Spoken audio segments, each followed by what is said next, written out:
Hey, how's it going? Doing some work on my LCT AK-74U here. Putting a gate tighten in here, and also some 13-to-1 gears. And you know, while I'm at it, I'm gonna try to shim the gearbox. Okay, as I always say, I don't know what I'm doing here. It's my first time doing this, and you're gonna see me do some stuff wrong. So don't follow this as a guide. Here it is before.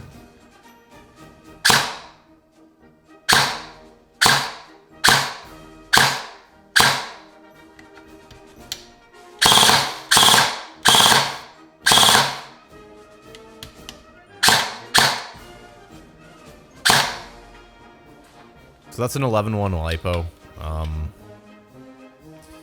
So it's already decently fast, but the idea of it is to you know, make it quicker. So disassembling the AK, as I mentioned in the last video, is kind of annoying. There's like 2 Allen keys you have to do at the front there.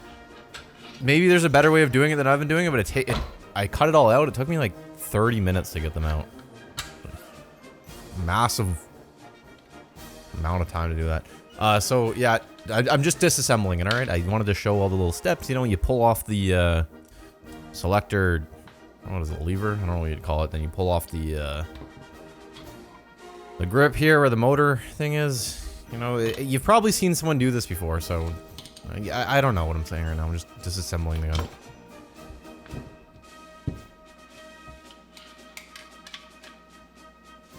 Okay, so with the gearbox, these version 3 gearboxes, they're pretty easy.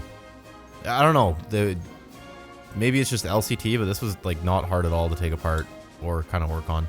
Again, this is, I just want to say for the second time, this is my first time putting together or trying to do this. I've put together an AEG before, but most of the time when I try to reassemble them, it doesn't work after I'm done with it, okay? So what you're watching is me learning how to do this. So when I make that very clear, you're gonna see me make a mistake very soon here, actually. You can already see one. One of the, what are the, I don't even know the name of these things. These things that spin, they're like bearings. One of them popped out and I had no idea. You can see it right there. Then I also tried to get the gate tighten out now. So this is the MOSFET, basically. It's, in case you don't know.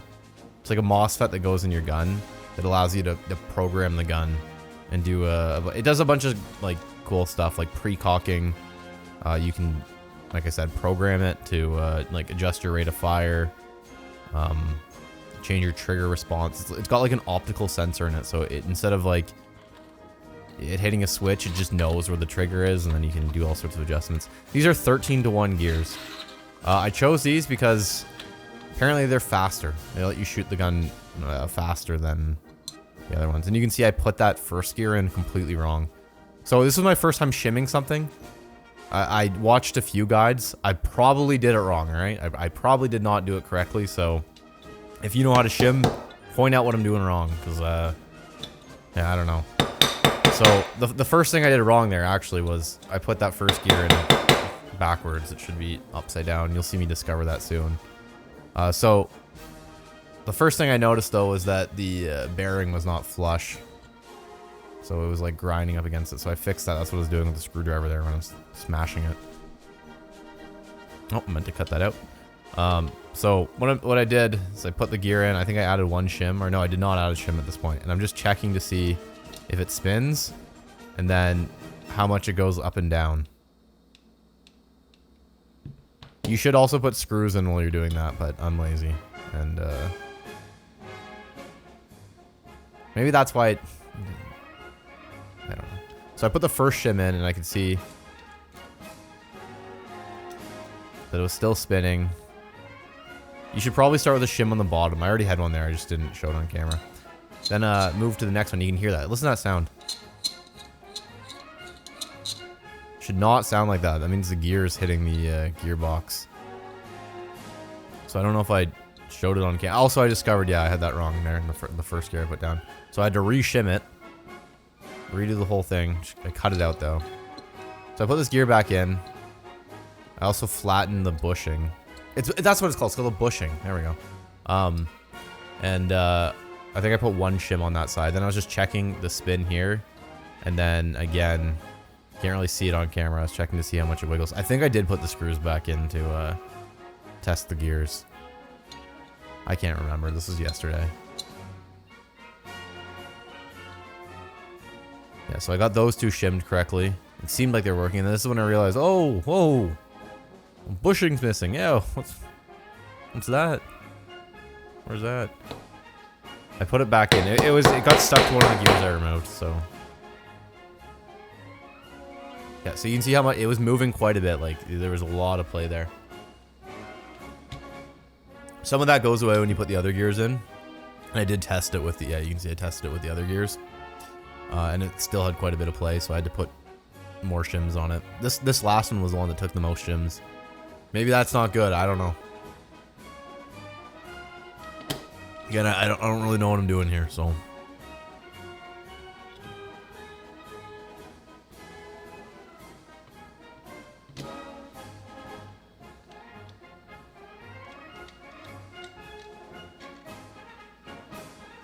Yeah, so it seemed like everything was working fine. The gears were spinning nicely. There was not much play with them. There was no weird sounds. They were spinning. It seemed good. It seemed like, in my mind, I don't know. Again, I don't know. I'm gonna stop repeating that, but it seemed like they were spinning well without any play. So this is the Gate Titan. Whole reason I'm doing this. So I was trying to fit it in, but there was a problem. For some reason, it would not fit into the gearbox. I got it really close, but it just was not snapping into place. And I saw that because one of the like edges of the gearbox was just a little bit too thick.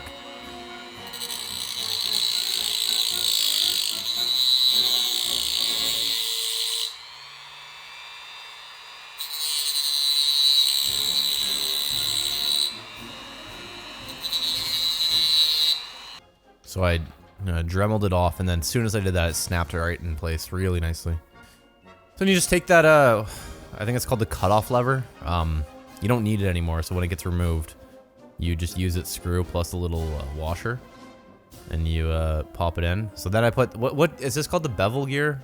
Or the selector gear? I don't know what it's called. Maybe it's the select, I have no idea what it's called. But you put that gear in, okay? Now what you do is you take the other edge of the MOSFET, put that on, and then put the gearbox shell on. And this is where you test. So you plug it into your computer, and you can see it was detecting that the gear was moving. So it told me that the placement was good and everything. So here's your trigger housing. You're supposed to put these anti-backlash stickers on the inside if there's wiggle with this trigger, but I didn't have any wiggle. It was like sitting really snug in there. But you do have to put one sticker on it for the optical sensor, which you saw there.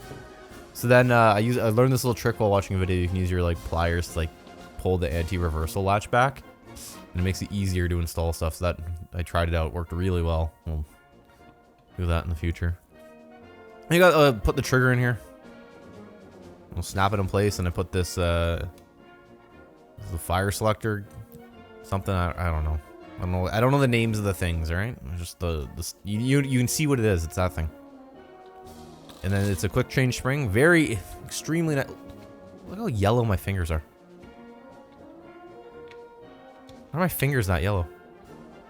Change it. Look, they're normal now. It must have been the camera colors. That was weird. I think they're normal right now. No, I'm looking at my fingers right now in real life. Pink. Not yellow like that. That was weird. I think I had scurvy. There's a weird thing for my finger. Look, you can kind of see the yellowness, and I'm like, what's going on here? You focus on that. So yeah, putting the gearbox back in. My yellow fingers. And just testing the selector switch. I did not tighten it well enough here because I figured I might have to... Yeah, I tried to tighten it with my hand there. I don't think that's going to work. So you plug it back into your computer, and then you have to do this like initial like setup for it. It just tells you to put the gun into safe, semi, and auto. And then you click OK. And so it knows where the thing is on the sensor. Pretty smart, actually. It's like more intuitive than the Polar Star, I think.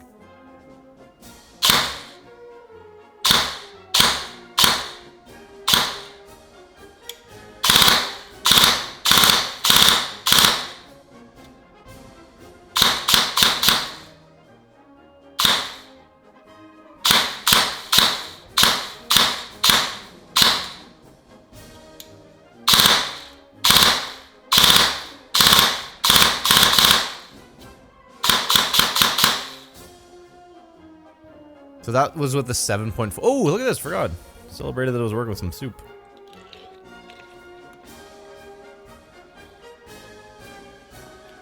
I really didn't think it was going to work after I put it back together. I was very surprised. Anyways, that was a 7.4 LiPo. When I first tested, it was a 11.1, so... oh, here we go.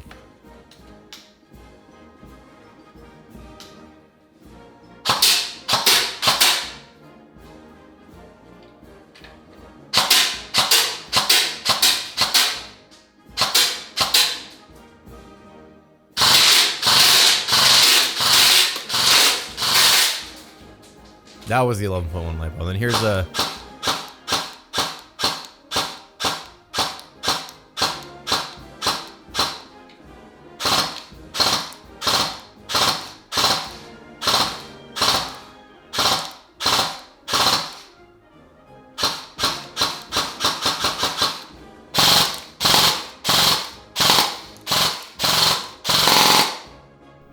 Yeah, so it's pretty good. I'm pretty happy with how it turned out.